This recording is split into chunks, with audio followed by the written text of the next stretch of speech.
বিসমিল্লাহির রহমানির রহিম। আসসালামু আলাইকুম। টাকাটেক চ্যানেলের পক্ষ থেকে সবাইকে জানাচ্ছি স্বাগতম। আশা করি সবাই আলহামদুলিল্লাহ অনেক অনেক ভালো আছেন।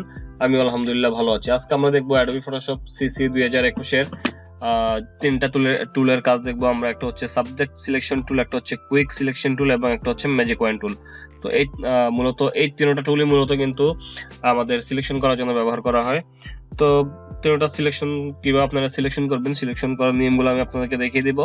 তো প্রথম হচ্ছে অবজেক্ট সিলেকশন টুল। আরেকটি কথা বলে রাখি, অবজেক্ট সিলেকশন টুলটা কিন্তু ফটোশপ সিসির আপডেট ভার্সনগুলোতে পাবেন, আগের ভার্সনগুলোতে কিন্তু পাবেন না। তো আমি এখানে 2021 এর ভার্সনটা ইউজ করতেছি ফটোশপ। তো এর আগের ভার্সনে 2020 এ পেতে পারেন, কিন্তু এর আগের ভার্সনে 2019, 18, 17 এগুলোতে কিন্তু আপনারা পাবেন না। তো আমি অবজেক্ট সিলেকশন টুলটা সিলেক্ট করলাম। সিলেক্ট করে দেখেন আমাদের মাউসের আইকনটা চেঞ্জ হয়ে গেছে। তো আমরা মাউসের লেফট বাটন দ্বারা চেপে ধরে জাস্ট এভাবে ড্র্যাগ করে নিয়ে ছেড়ে দিব। ছেড়ে দিলে দেখেন এটা সিলেকশন হয়ে যাবে। দেখতে পাচ্ছেন এটা সিলেকশন হয়ে গেছে। আপনারা চাইলে এটা দিয়ে আমরা খুব সুন্দরভাবে ব্যাকগ্রাউন্ডটা রিমুভ করতে পারবো। এখন দেখেন সিলেকশন হয়ে গেছে। এখানে আমার কিছু বাড়তি রয়ে গেছে। এখানে এই যে দেখেন ভিতরের দিকে অংশে চলে গেছে। আমরা এটাকে আমরা যেটা করব সেটা হলো আমরা এটাকে আমরা একটু বাইরের দিকে নিব। তো বাইরের দিকে নেওয়ার জন্য হচ্ছে প্লাস ইয়ে করতে হবে। তো এখানে দেখেন আমরা কয়েকটা বাটন দেখতে পাচ্ছি, এই যে এখানে।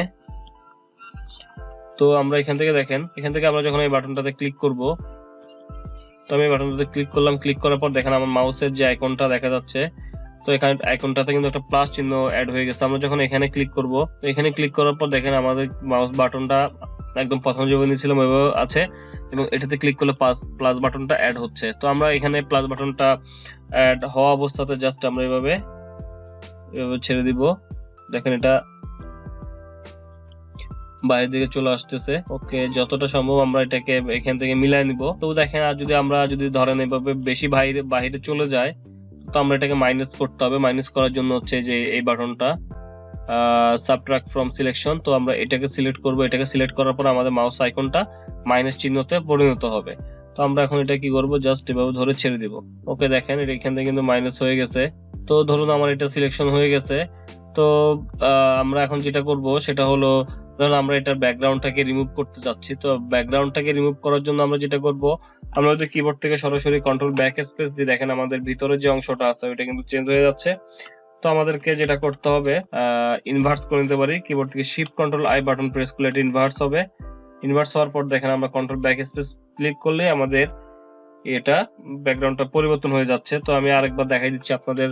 প্রথম অবস্থাতে এরকম সিলেকশন হবে। আপনারা যখন এটা ক্লিক করবেন, আমি এটাকে ডিসিলেক্ট করে একটু সিলেক্ট করে দেখাই। ধরুন আমি এটাকে এভাবে সিলেক্ট করলাম। সিলেক্ট করার পর আমি চাচ্ছি এখন এটা ব্যাকগ্রাউন্ডের কালারটা পরিবর্তন করব। সেক্ষেত্রে আমি যদি এখানে ব্যাকগ্রাউন্ডে একটা কালার নিয়ে যদি আমরা কন্ট্রোল ব্যাক স্পেস দিই, সেক্ষেত্রে কিন্তু আমাদের কালারটা পরিবর্তন হবে না।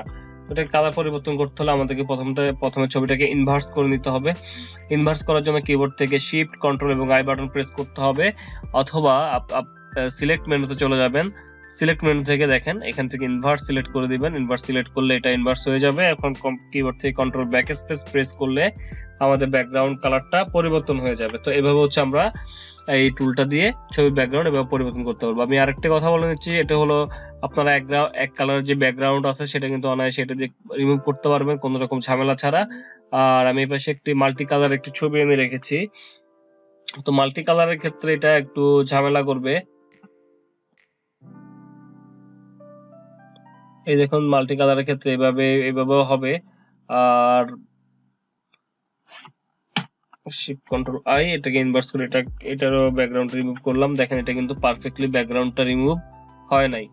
তো আপনারা আপনাদের মতো করে সুন্দরভাবে করে নেবেন। মাল্টি কালার ছবিগুলো আসলে এটা দিয়ে পারফেক্টলি রিমুভ করা যাবে না। জাস্ট এটা দিয়ে আমরা ছোটখাটো অবজেক্ট গুলোকে সিলেকশন করা, এক কালারের মধ্যে যে অবজেক্ট গুলো থাকবে ওগুলো আমরা সিলেকশন করার চেষ্টা করব।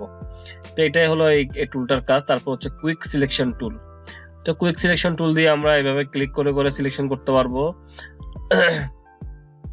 আমি এখানে দেখেন একটা গোলাকার বৃত্তাকার চলে আসছে। তো আমি এখানে যদি ক্লিক করি, দেখেন ক্লিক করলে কিন্তু সিলেকশন চলে আসছে। তো আমি যদি এখানে মাউসের লেফট বাটন চাপ দিয়ে ধরে যদি বাড়াই দিই এটাকে, এই দেখেন এটা কিন্তু বেড়ে গেছে। এখন দেখেন ওইটার মতো সেম ওই টুলটার মতো আমরা এটাকে যদি বাড়তি চলে যায়, বাড়তিটাকে আমরা কমাইতে পারবো বা বাড়াইতে পারবো। তো আমরা কমানোর জন্য দেখেন এখানে কিন্তু কয়েকটা বাটন দেখা যাচ্ছে, যে একদম উপরে কন্ট্রোল বারে দেখা যাচ্ছে। এই যে এই বাটনগুলো দিয়ে আমরা এটাকে সম্পূর্ণটা কাস্টমাইজ করতে পারবো। যদি আমি এখান থেকে প্লাস চিহ্নটা নিই এখন, ধরুন আমি এখান থেকে প্লাস চিহ্নটা নিলাম, জাস্ট আমি যদি এটাকে এভাবে চাপ দিয়ে মাউসের লেফট বাটন ধরে চাপ দিয়ে ধরে এভাবে যদি ড্র্যাগ করি এগুলোর উপরে, দেখেন এটা সিলেকশন হয়ে যাবে। আবার যদি আমি একটু কমাইতে চাই তাহলে আমরা কি করব, মাইনাস চিহ্নটা নেব, মাইনাস চিহ্নটা নিয়ে তো আমি এটাকে সার্কেলটাকে ছোট করতেছি। ছোট করার জন্য হচ্ছে আমাদের কিবোর্ডে থার্ড ব্র্যাকেট আছে, এগুলো আপনারা থার্ড ব্র্যাকেট দিয়ে এই সার্কেলটাকে ছোট বড় করা যাবে। থার্ড ব্র্যাকেট যেটা শেষ হয় সামনেরটা ওইটাতে চাপলে এটা বড় হবে সার্কেলটা, এবং যেটা দিয়ে থার্ড ব্র্যাকেটটা শুরু হয় এটা চাপলে এটা ছোট হবে। তাই মাইনাস যেহেতু চিহ্নটা আছে, আমি যদি এখন মাইনাসে ক্লিক করে দেখেন আমার এটা কিন্তু ভেতরের দিকে চলে যাবে। আর যদি আমরা এখান থেকে প্লাস চিহ্নটা নিলে আমাদের এটা এইভাবে সিলেকশন হয়ে যাবে, এটা বাইরের দিকে চলে যাবে, মানে এটাকে সিলেকশন অ্যাড হবে আর কি, সোজা কথায় সিলেকশন অ্যাড হবে। তো এটা দিয়ে আমরা চাইলে ব্যাকগ্রাউন্ড রিমুভ করতে পারবো সেম ওয়েতে। আমি ব্যাকগ্রাউন্ড রিমুভটা দেখাচ্ছি না, জাস্ট এটা দিয়ে আপনারা কিভাবে সিলেকশন করবেন এই জিনিসটা আমি আপনাদেরকে দেখাই দিলাম। তারপর হচ্ছে ম্যাজিক ওয়ান টুল। ম্যাজিক ওয়ান টুলটা এটার থেকেও খুবই মজার। তো জাস্ট আপনারা ক্লিক করবেন, ধরেন এই কালারটাকে আপনি সিলেক্ট করতে যাচ্ছেন, আপনি ক্লিক করেন, দেখেন এই সিমিলার কালারটা সম্পূর্ণ কালারটা সিলেক্ট হয়ে গেছে। তো অনেক সময় দেখা যায় কি আমাদের এটা ইয়ে হয় না, মানে মাল্টি কালারের যে ইয়েগুলো থাকে কালার গুলো থাকে ওটা সিলেকশন। তো আমি এখানে একটু কন্ট্রোল জেড দিয়ে ব্যাকে যে আপনাদেরকে দেখাই দিচ্ছি, যেমন ধরনের এখানে কিন্তু কয়েকটা কালার দেখা যাচ্ছে। তো আমি যদি এখান থেকে ম্যাজিক কয়েন টুল নিয়ে যদি এখানে ক্লিক করি, দেখেন এটা কিন্তু সম্পূর্ণটা সিলেক্ট হচ্ছে না। তো ম্যাজিক কয়েন টুলের কাজ হচ্ছে সিমিলার কালার যতটুকু পাবে সে ততটুকু ইয়ে করবে, যতটুকু পাবে ততটুকুই সে এটাকে ধরে ফেলবে কালারটাকে। তো আমরা যদি এখান থেকে একটু কন্ট্রোল বারে আমরা একটু ফলো করি, তো আমাদের এখানে টলারেন্স একটা বাটন দেখা যাচ্ছে, অপশন দেখা যাচ্ছে। তো আমরা যদি টলারেন্সটাকে একটু বাড়াই দিই, যেমন এটা 32% দেওয়া আছে, তো আমি যদি এটা এখানে 70% করে দিই, 70% করে যদি আমি এখানে কুইক পয়েন্ট টুল দিয়ে যদি একটু সিলেক্ট করে দেখেন 70% কালার সিমিলার কালার সে সিলেক্ট করে ফেলছে। তো ম্যাজিক কয়েন টুলটার কাজও এরকম যে আপনারা আসলে আসলে তিনটা টুলের কাজই মোটামুটি কাছাকাছি। তো তিনটা টুল আপনার এক কালারের ব্যাকগ্রাউন্ডের উপরে খুব ভালো কাজ করবে, এবং মাল্টি কালার উপরে কিন্তু তেমন একটা ইফেক্টিভ কাজ করবে না।